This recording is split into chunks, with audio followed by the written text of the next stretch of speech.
by 1980s had pretty much wiped out illiteracy. Their priority was education of all the children, all the people, young people. Universities largely inexpensive or free, and the so-called communist system didn't do as well, but they had the same ambition.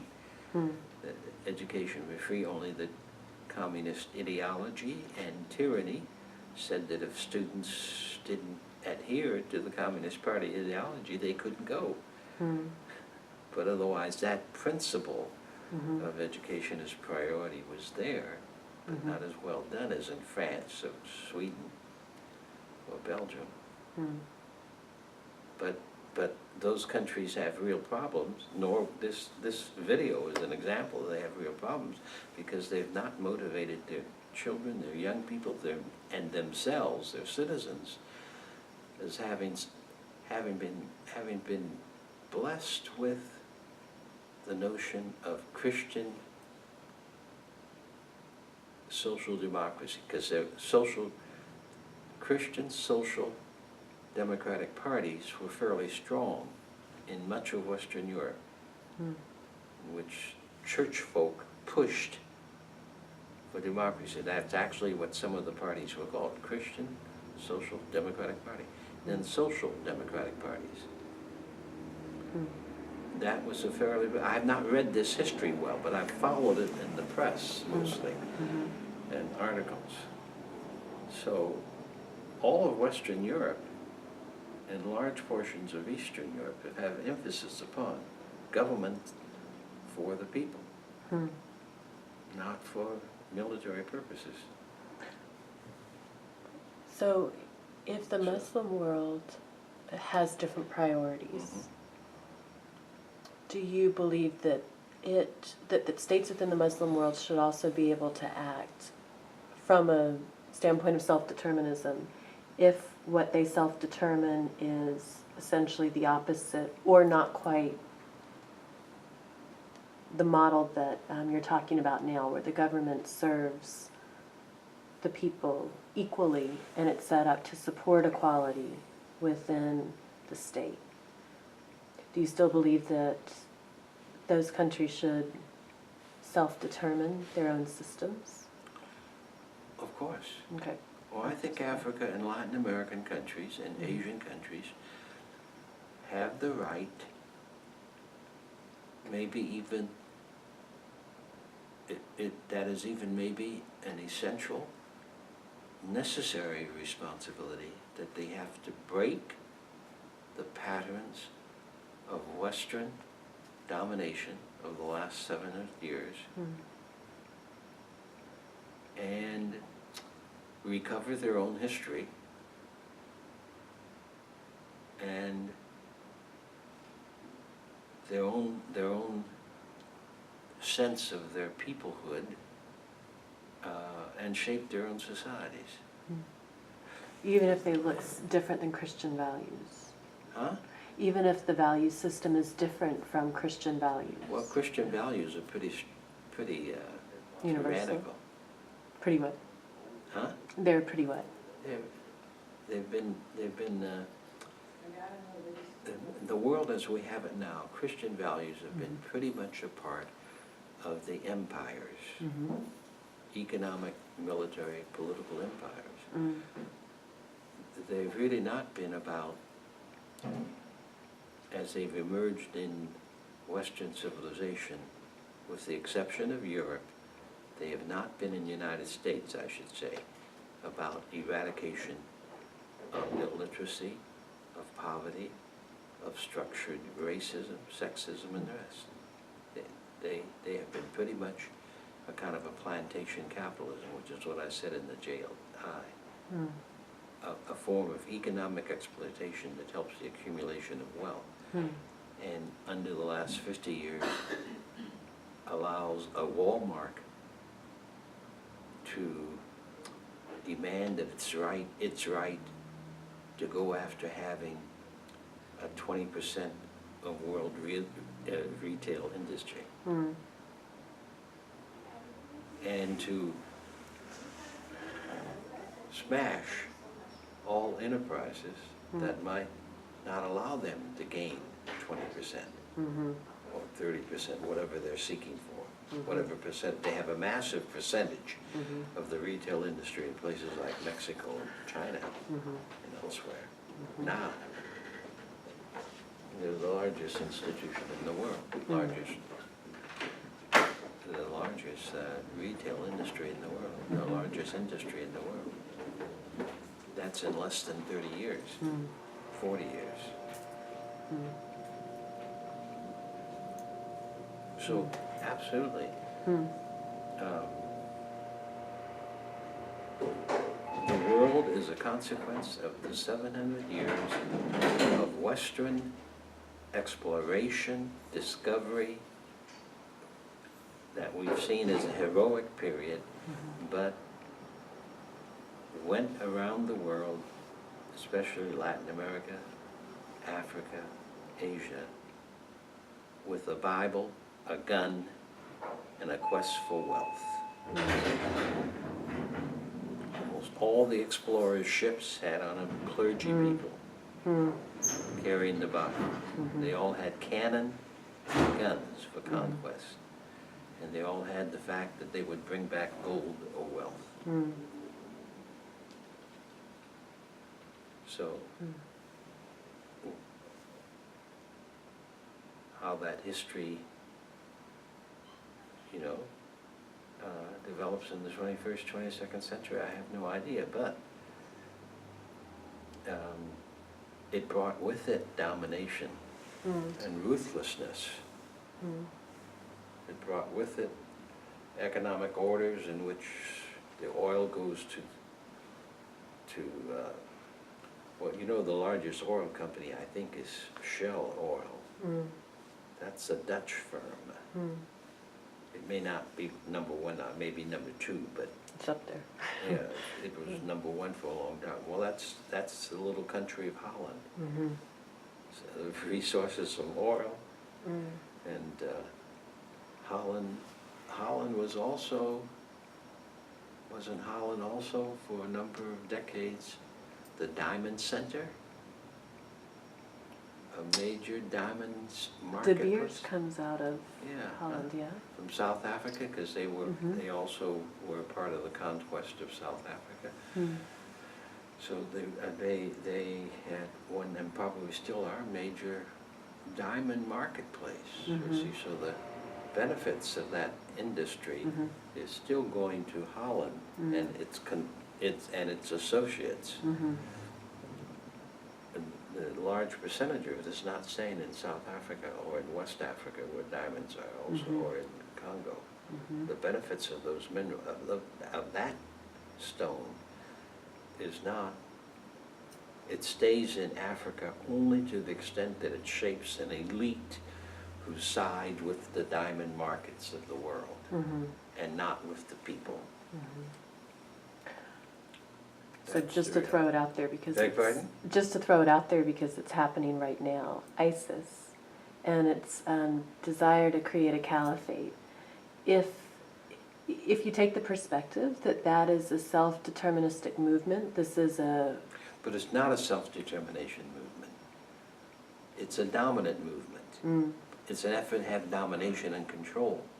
And it represents an extremist that says it's ideological in the sense of an Islamic ideology. But that is a reactive violence to the many years, the decades of domination of Christianity over Islam, of Western Empire values over the values that they themselves have recognized for themselves.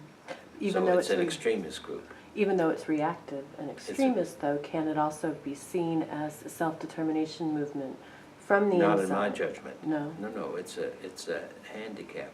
Does in your mind, does a self-determination movement also need the aspect of nonviolence in order for it to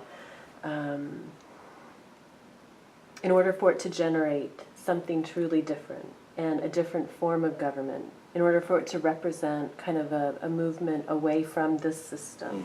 Does it require that it is also nonviolent? Is that Well, that's a good question and a good reflection.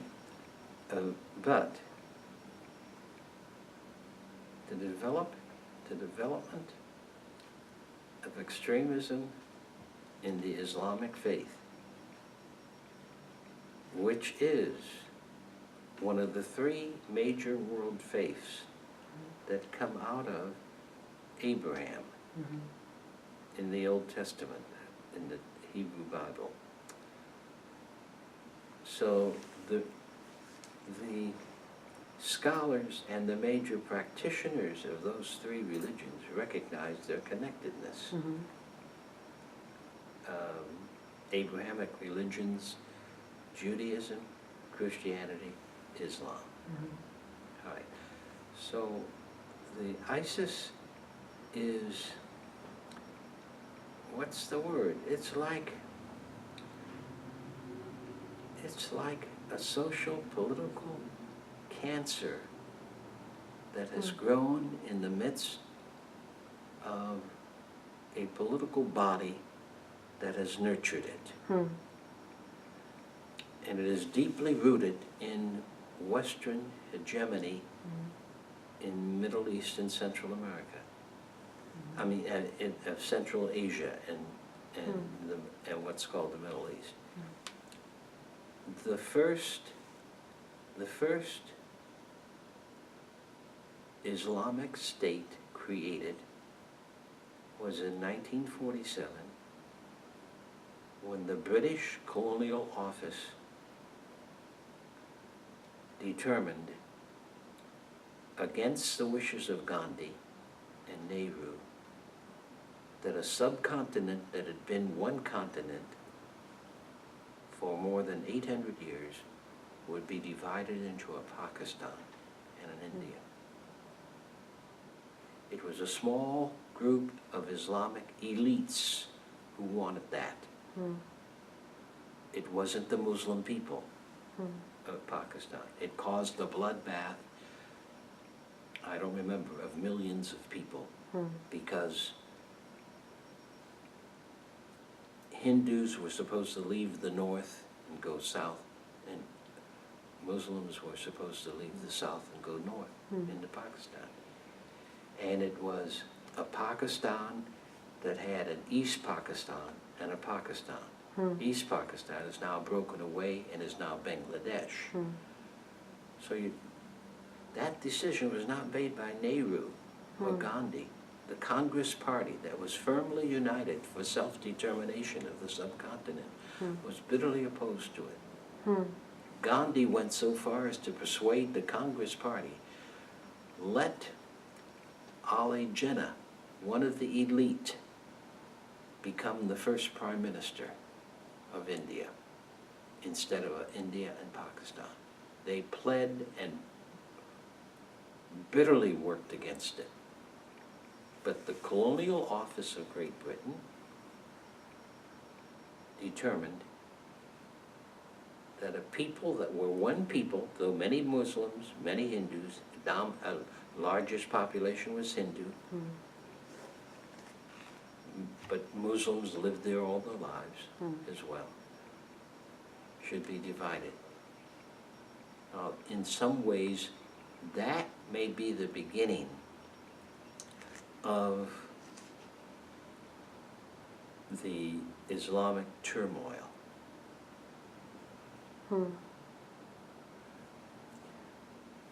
So, in what way? because it is today still, Pakistan has never settled in. Gandhi, India and Pakistan are still at each other's throats.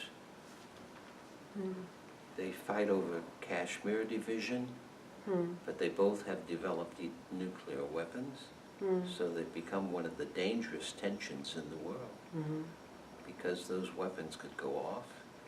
Both of those military organizations are British oriented, developed from 200 years back.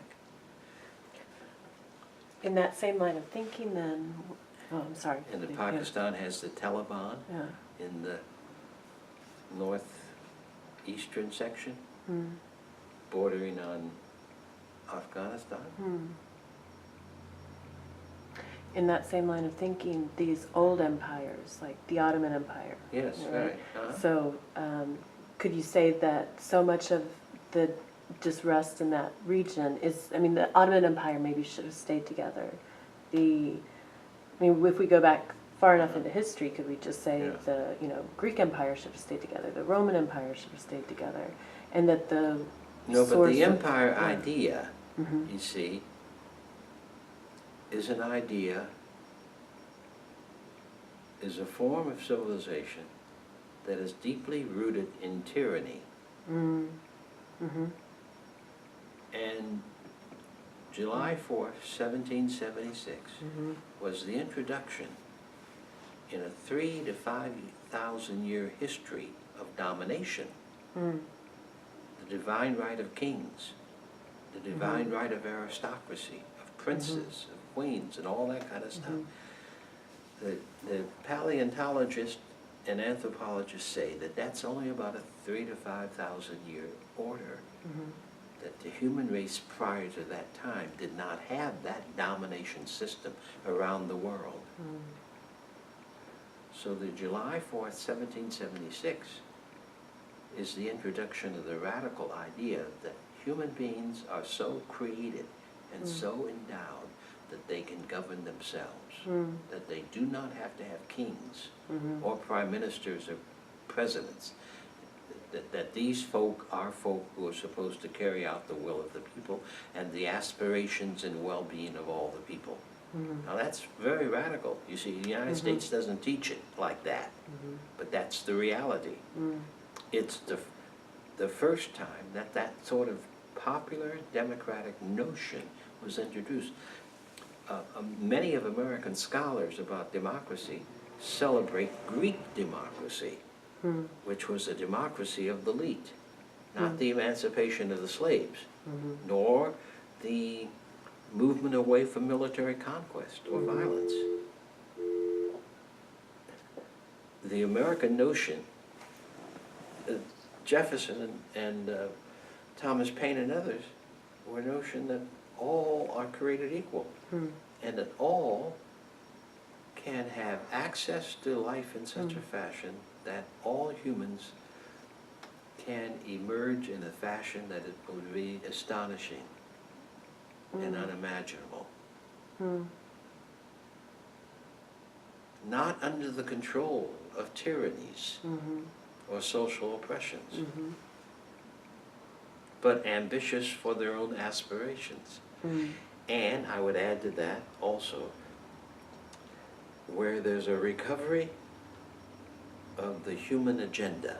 And the human agenda of 7 billion people, for the most part, is not to control the oil. Right.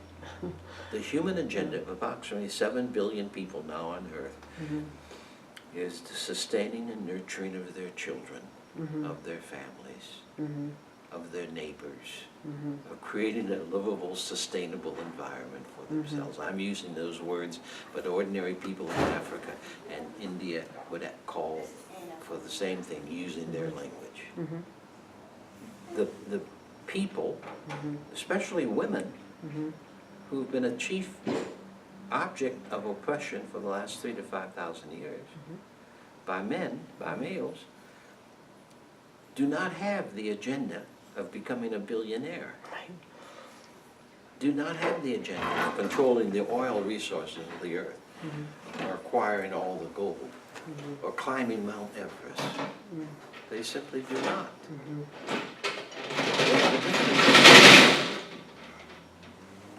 And July 4, 1776 is the first effort, major effort, to recover the human agenda, and not the agenda of top-down oppression. It's a pretty phenomenal tape here, Reverend Lawson. I know. Are they closing though? Do we need to do our Yeah, 2-minute clip? I have to run. Okay, so I'll stop this for a minute. Well, maybe you should send that to them.